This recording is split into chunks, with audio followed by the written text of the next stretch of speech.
So guys, yay, I'm finally doing my Draw My Life. You guys have asked for it, and apologies as I cannot draw, but I thought I'd share anyway. So the story starts off with my mum and dad, who both met in the UK at Clapham Junction actually, but they're both originally from Nigeria and Igbo, but met here, and 1 year later I was born. And we were very happy, even though my head was massive, as you can see here. And then my sister Maureen was born.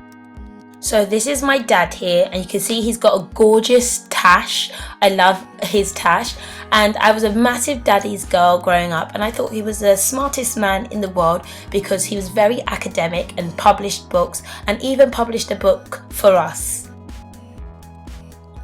Sadly, one day the mean policeman came to my house forcibly, knocked over my mum, pushed the kiddies out of the way to come and take my father away. And we wondered what he'd done. He'd done nothing at all, but he had actually overstayed his visa.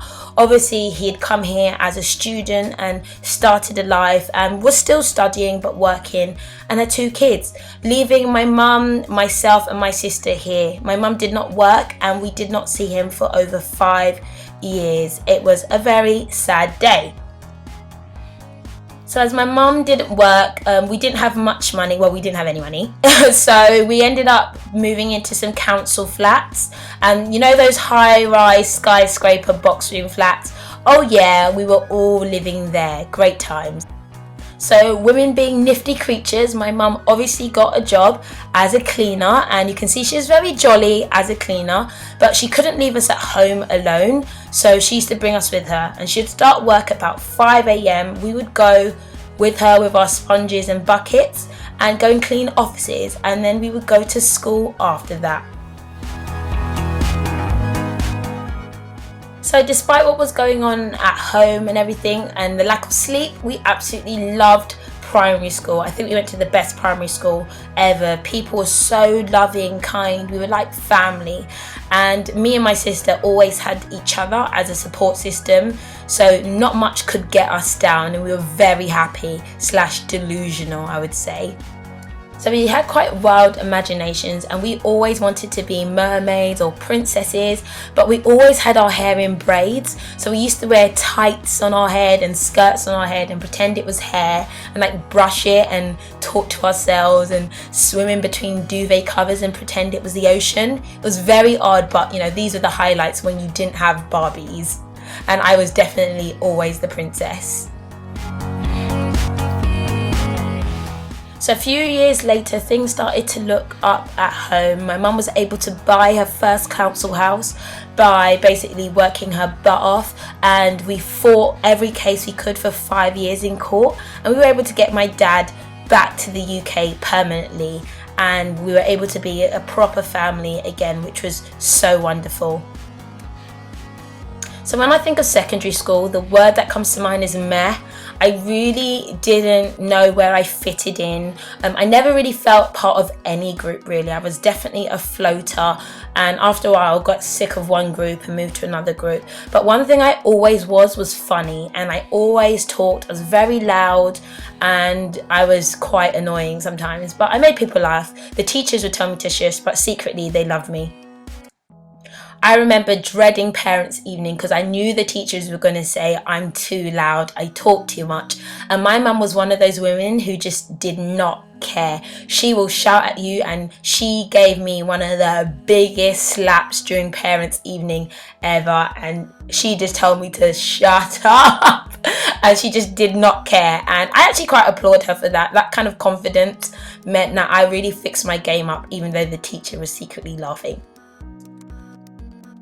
I remember there being a turning point for me when I was at secondary school, and it was when I made the decision to not care anymore. I decided I didn't care what anybody thought about me. I didn't care if people thought I was geeky or weird or odd. I just did not care. I decided to work really hard, and I got moved up in all my subjects to higher classes.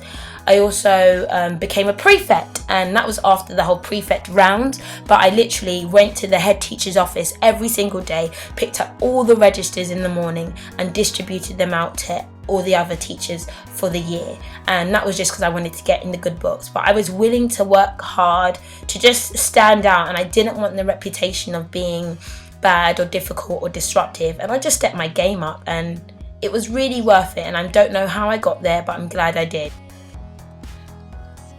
So closer to my final years at secondary school, I got bullied slightly by the girls in the year above who just didn't like me very much. And obviously, you know, they would bully me and tell me to fight me after school, and once they leave school, I'd get beaten up. And I remember being quite mouthy and saying, I don't care, you can't do anything to me. Now, I was definitely pretending. I was very, very scared, but you know, I never wanted people to know I was weak. They had also threatened me on a particular day and time that they were going to get me.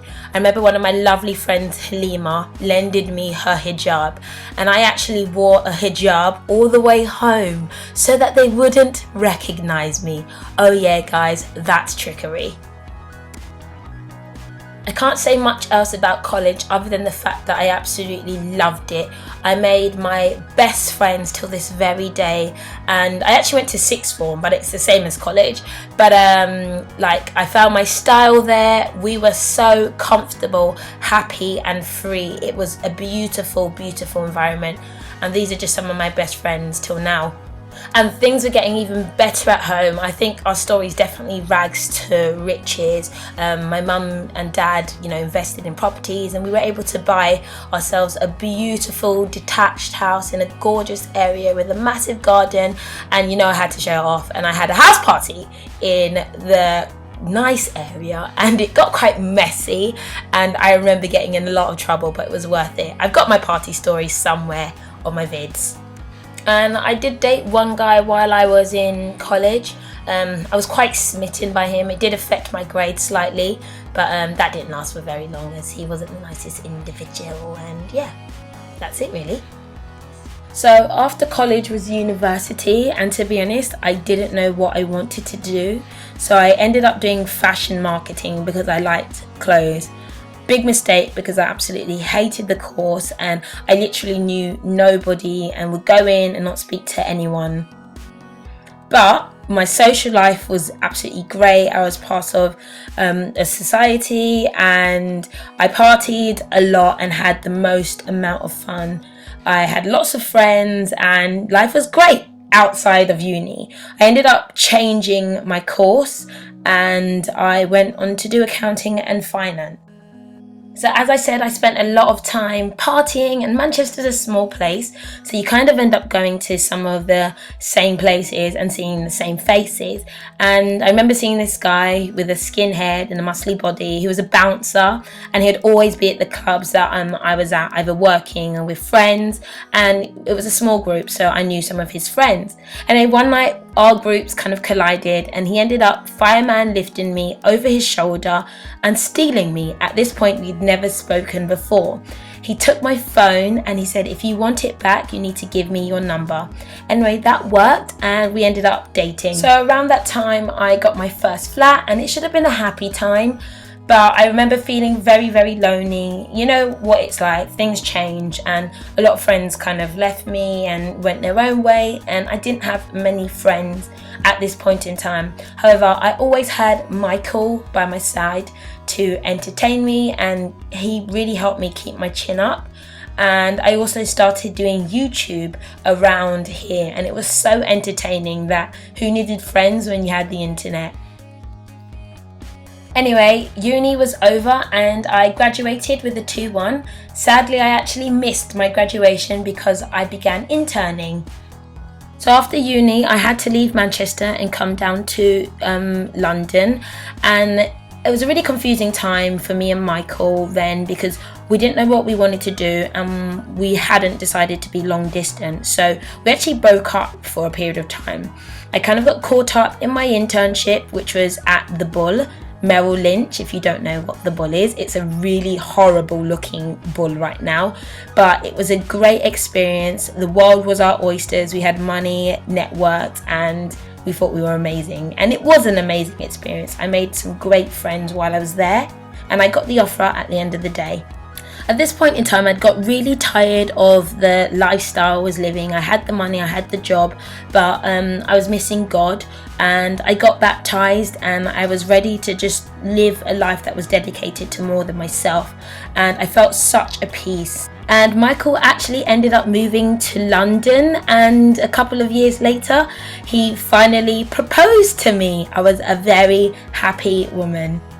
And we had a beautiful wedding with lots of guests. We could share our wonderful day with our friends and family, and we were so happy. We've also traveled as much as we could over the past year, from Mauritius to Spain to Thailand, and these are all the other places we're dreaming of going to very soon, all across the world.